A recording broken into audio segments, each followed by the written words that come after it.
నా స్వానుభవంలో హార్ట్ఫుల్నెస్ సాధన అనేది ప్రాథమికంగా మూలంపై పనిచేస్తుంది.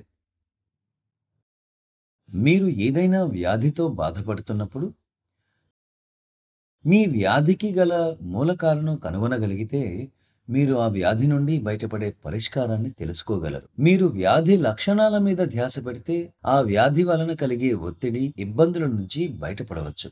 కానీ ఆ వ్యాధికి గల మూల కారణాలను తొలగించేదాకా మీలో ఆ వ్యాధి లక్షణాలు తిరిగి వస్తూనే ఉంటాయి. మీరు ఆచరించే ఏ పద్ధతులైనా అవి మిమ్మల్ని బాధించే ఆ నమ్మకాలను సమర్థవంతంగా తొలగించలేకపోతే అవి పని చేయడం లేదని అర్థం.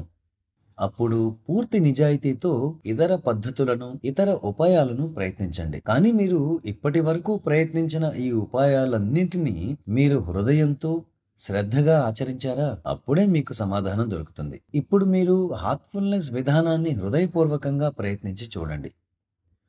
1, 2 లేదా 3 వారాలు లేదా 3 నెలల కాలం ఆచరించి చూడండి.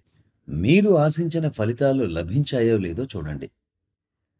చాలా వరకు హార్ట్ఫుల్నెస్ విధానంలో మొదటి అనుభవంలో ఇది మీకు ఉపకరిస్తుందో లేదో తెలుసుకోగలరు.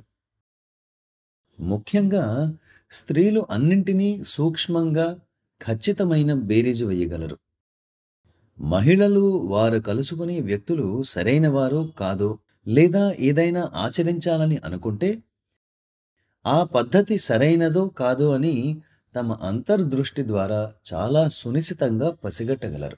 పురుషులు చాలాసార్లు పొరపాటు పడతారు, కానీ స్త్రీలు వారికున్న సునిశితమైన అంతర్దృష్టి వలన, వారికి హృదయం నుంచి లభించే సంకేతాల వలన చాలా తక్కువగా పొరపాట్లు చేస్తారు. మన హృదయం మనకు ఎప్పుడూ తప్పుడు సంకేతాలను ఇవ్వదు. మానవ హృదయం తరచూ ఒక సంకేతాన్ని ఇస్తుంది. మనం చేయబోయే పని తప్పు అయినప్పుడు మాత్రం హృదయం ఇదే సంకేతాన్ని పదే పదే ఇస్తుంది.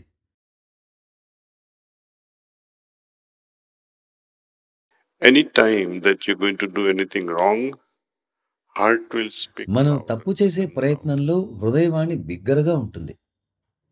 ఉదాహరణకు, మీరు టీనేజ్ అంటే యుక్త వయసులో ఉన్నప్పటి రోజులను గుర్తు చేసుకోండి. రాత్రి వేళ చాలా ఆలస్యంగా ఇంటికి చేరారు. అమ్మ మీరెక్కడున్నారు అని అడిగితే ఏమని సమాధానం ఇస్తారు? అమ్మా, నేను స్నేహితులతో కలిసి చదువుకుంటున్నాను అని అబద్ధం చెప్పారనుకోండి. అప్పుడు హృదయం భారం అవుతుంది. ఎప్పుడైనా అబద్ధం చెబితే హృదయం భారం అవుతుంది. ఎవరైనా మీ పేరు ఏమిటి అని అడిగితే నేను కమలేష్ అని సమాధానం ఇస్తే పర్లేదు. అలా కాక నేను సుధాకర్ అని చెప్తే నా హృదయం వేగంగా, భారంగా కొట్టుకుంటుంది. అలా ఎప్పుడైతే తప్పుగా ప్రవర్తిస్తామో హృదయం భారం అవుతుంది. నేను కమలేష్ అని చెప్పినప్పుడు హృదయం భారం అవుతుందా? లేదు. నిజం మాట్లాడినప్పుడు, ఎలా జరగాలో అలా జరిగినప్పుడు హృదయం ఏమీ స్పందించదు. ఎలాగైతే మీరు కళ్ళతో చూసినప్పుడు, When you're listening through your ears and it's normal, you are okay. Moment చెవులతో you వినినప్పుడు అది సహజంగా మామూలుగా ఉంటుంది కదా. problems అదే in your మీకు eyes and say it's కళ్ళలో easy. కానీ చెవుల్లో కానీ సమస్య ఏర్పడి సరిగ్గా చూడలేక, వినలేకపోతే, ఎప్పుడైతే కళ్ళు మసకగానో చెవుల్లో రొదగానో ఉంటుందో మీ హృదయం ఏదో సమస్య ఉంది, డాక్టర్ను కలవాలి అని అంటుంది. హృదయం మనకెప్పుడూ మార్గదర్శకత్వం చేస్తుంది. అది కనుక తప్పు పని అయితే అది మిమ్మల్ని అసహనానికి గురిచేస్తుంది. సక్రమమైన పని అయితే అది మౌనంగా ఉండిపోతుంది. మీరు చేస్తున్న ధ్యాన పద్ధతి సరైనదైతే హృదయం ఇది నాకు సరైనది అనే సంకేతాన్ని ఇస్తుంది.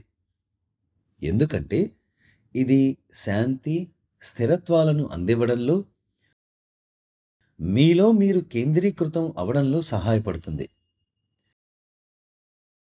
ఇవన్నీ సరైన పద్ధతి పాటిస్తున్నారు అనడానికి సూచనలు. కనుక మీ హృదయాన్ని అనుసరించి అది మీకు ఎలా మార్గదర్శకత్వం వహిస్తుందో చూడండి. మీరు హృదయాన్ని తప్ప వేరే ఎవరినీ వినవలసిన అవసరం లేదు. మీ హృదయం దీన్ని ఆమోదిస్తోందా? మంచిది. లేకపోతే వేరొక పద్ధతిని పాటించండి. ధన్యవాదాలు.